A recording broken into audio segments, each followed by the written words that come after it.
มื้อนี้ก็เป็นวันที่11เนาะพี่น้องมาถ่ายคลิปวิดีโอ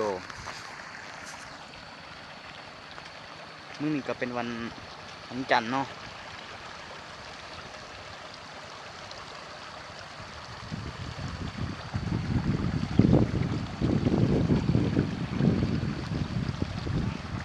เทมเลยกล้องเด้อลงไอ้กล้องก็ลงวิดีโอ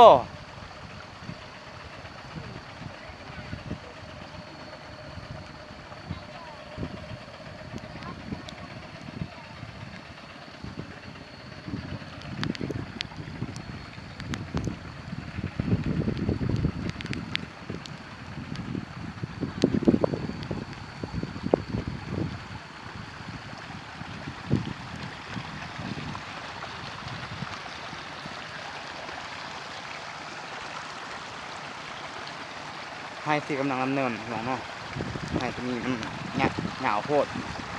น้ำกระไรเลยน้ำ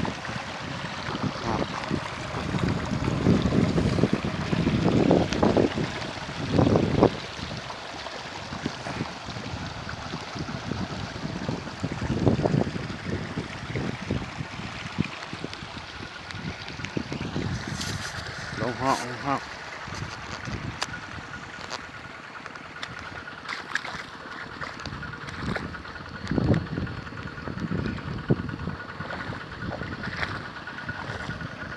โพนน้ำ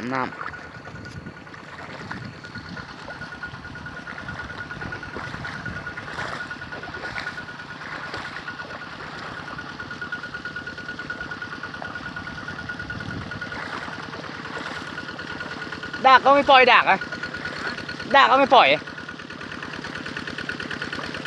ก็หน่อยก็เด็กไม่ปล่อย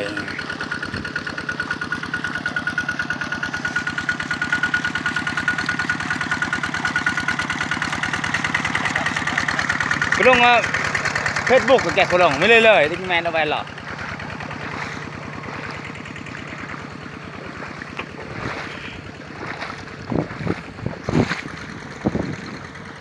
ข้าพเจ้าเองว้าสัตว์